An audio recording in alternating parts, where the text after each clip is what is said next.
আসসালামু আলাইকুম। Basic full technique IT or tips চ্যানেলে আপনাদেরকে স্বাগত। আজকে মাইক্রোসফট এক্সেল একটা ছোট্ট একটা টিপস দেখবো।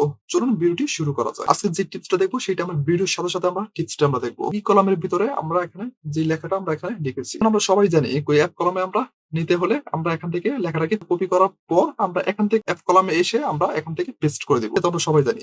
তো দেখুন আমাদের এখন যে লেখাটা আছে সেই লেখাটা আমরা এফ কলামের ভিতরে আমরা সেকেন্ডের ভিতরে নিয়ে যাব। আপনারা যখন এটা কপি করে নিয়ে যাওয়ার পর আপনাদের অনেকটা সময় লাগে। কপি করে নিতে হলে আপনাদের কতটুকু সময় লাগে? এখন প্রথমে আপনাদেরকে কি করতে হবে? এক কলামটা বড় করতে হবে। এক কলামটা আমি বড় করলাম। বড় করার পর কি করবেন? তারপরে এই লেখাটাকে একসাথে সিলেক্ট করবেন। তারপর কি করবেন? এখানে কপি করবেন। কপি করার পর কি করবেন? এসে আপনারা এখান থেকে পেস্ট করে দিবেন। তাহলে দেখেন কতটুকু কাজ আপনাদেরকে এখান থেকে করতে হয়। এই টিপসটা আমরা দেখব কিভাবে ১ সেকেন্ডের ভিতরে আপনারা এই পুরো লেখাটাকে এফ কলামের ভিতরে নিয়ে আসবেন। কলামের ভিতরে নিয়ে আসার পর আপনারা সহজে এই লেখাটাকে আবার জি কলামের ভিতরে নিয়ে যেতে পারবেন।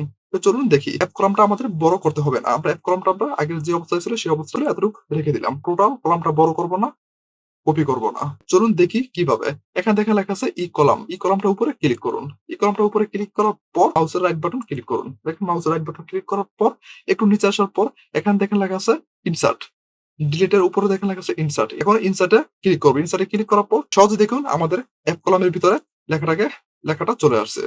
দেখুন আমাদের এখানে ই কলামের ভিতরে লেখাটা ছিল। সেটা আমরা এখানে সহজে আমাদের এফ এর ভিতরে চলে আসছে। আমরা এফ কলামটা আমরা বড় করে নেই, আমরা কপি করে নেই, আমরা পেস্টও করে নেই।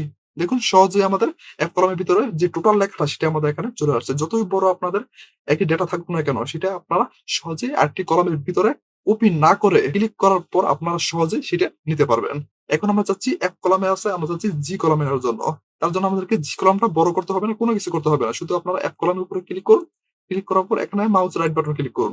মাউস রাইট বাটন ক্লিক করার পর এখান থেকে ইনসার্টে ক্লিক করুন। তারপর এখন দেখেন আমাদের জি কলামের ভিতরে চলে আসছে। লেখাটাকে যতই বড় ডেটা থাকুক সেই লেখাটাকে আমরা যে কলামের ভিতর নিতে চাই সেইটা আমরা এইভাবে আমরা নিতে পারবো। আজ ভিডিওটি কেমন লাগছে আপনাদের অবশ্যই কমেন্ট করে জানাবেন। তার সাথে একটি লাইক দিবেন। আবার দেখা হবে পরবর্তী ভিডিওতে। ভালো থাকবেন, সুস্থ থাকবেন। সবাইকে ধন্যবাদ।